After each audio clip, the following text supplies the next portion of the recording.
Yeah. Yo. It's time for Danny Tree Frog Reviews. Welcome back, people of Earth, I'm assuming. Welcome back to the final part of the Stuck on the Side of the Road in a Broken Vehicle Midway Arcade Treasures trilogy. Last time, we looked at the mature-rated Midway Arcade Treasures 2 for Xbox. Now for the last part, a year later, when little Sammy is finally old enough to get an M-rated game, we get Midway Arcade Treasures 3 with an E rating. Boy, this will be confusing for people who actually follow the ESRB's age advice. But the reason this has a lower age rating is because they're all racing games. See, I wasn't connecting these collections with a vehicle situation for nothing. I don't know, I get bored. Let's just start the review thing.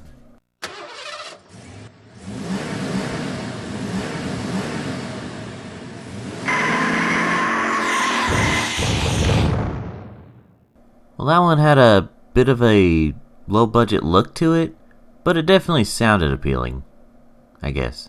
So this menu, I like it better than the first one, but not quite as much as the second one. I mean, it's still kind of creative, the way they have the arcade thing set up here, but it doesn't give enough information about the game. I don't know, maybe I'm thinking too much into this.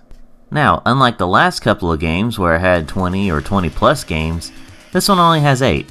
So you might be thinking, well, how is that worth around the same price?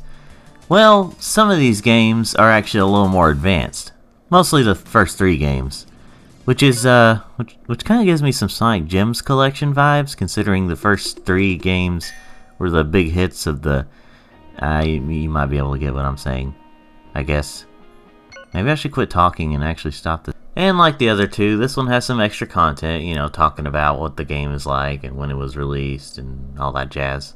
Hydro Thunder! And what's interesting about this is that this is the Dreamcast version and not the arcade version. So having arcade in the title is a lie!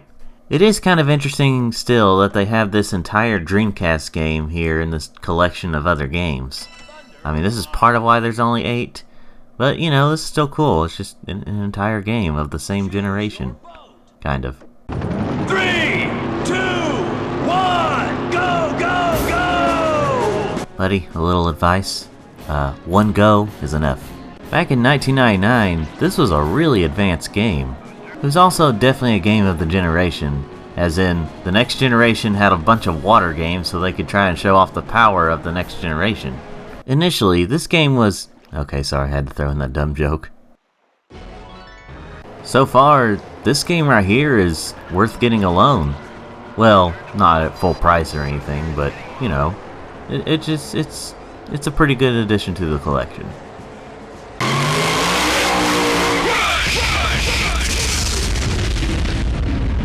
San Francisco Rush 2049.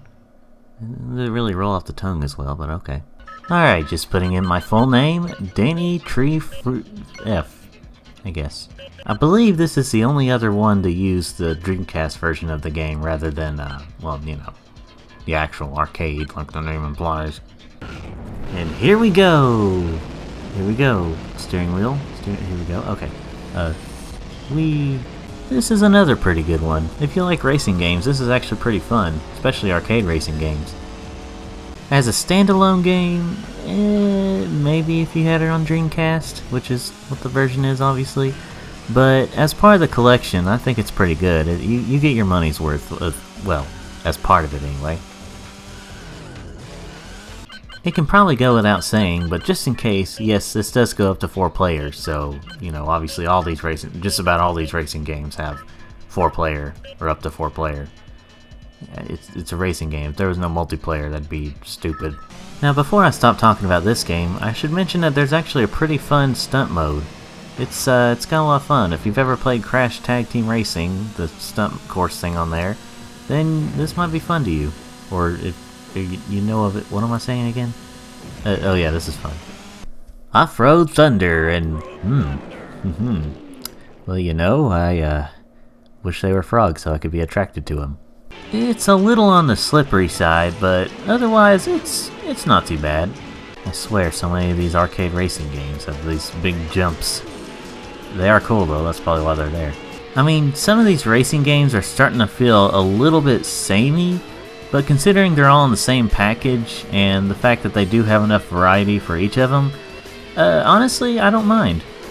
It's basically if you get bored with one but still kind of want to play some racing games, then you can just move on to another. These are some pretty fun games so far. If you like racing, of course.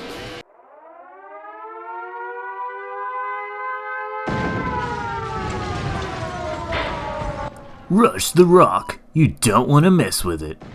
This one feels a little more on the slippery side. I think this one was actually an arcade port and it just didn't translate as well into a controller. Or I just suck. I really can't tell.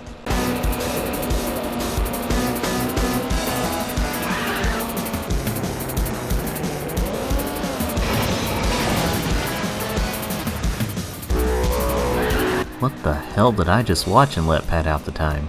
I didn't really like this one as much, but I still got a little bit of enjoyment out of it.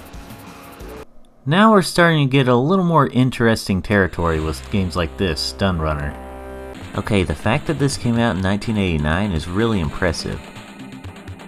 I mean, yeah, this was an arcade machine, and the fact that they could pull it off on that wasn't as impressive as they did on a console, but still. Anyway, the game is alright. It's kind of like Spy Hunter, except you're going in 360 degrees and you've got 3D graphics. And it's futuristic looking, and actually there's a lot of differences, but you get what I'm saying.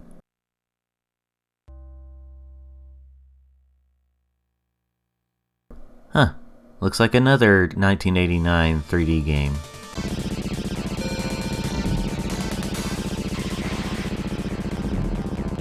Yeah, I don't think that's 3D.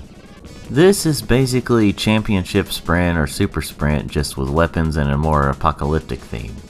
So it still looks visually pleasing, it's just not 3D, which is okay.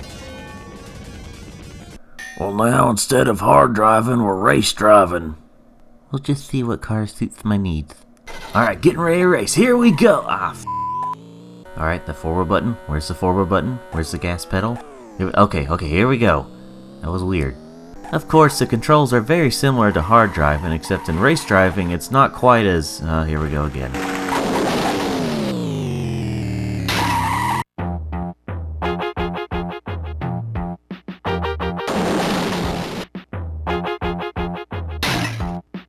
What are these cars freaking sensitive? Anyway, it's very identical to hard driving, except race driving may control a little better, but it's a little harder to tell. Super Off-Road, not Thunder. Wow, this isn't good. It's Super Sprint and Championship Sprint on dirt and mud, and it's just really clunky. It's just not very good. Not entirely sure why they separated these two, but this is Super Off-Road track, some kind of like add-on track thing. It's a little weird. Anyway, it's essentially the same thing, not very good. And the last game is Extra Content. Ooh, Ed, Edd n Eddy. Yeah, at some point I may or may not take a look at this game. I actually have it. It's interesting. Not visually appealing. So yeah, that's about it. Overall, this is a pretty solid collection. Sure, the last couple of games, or last 1.5 games, were a couple of stinkers, but overall, I would highly recommend this one. Well, that was a fun ride, wasn't it, kids? Well, more likely teens or adults watching this, but I hope you enjoyed this trilogy. It was a bit different, but it's not like I haven't looked at a collection of games before all this. Well anyway, thanks for watching. Hit the like button if you like this video, subscribe if you want to see more, and remember, this is Danny Tree Frog with Danny Tree Frog Reviews. Hey Danny, I think Charles and Manny have fixed the problem.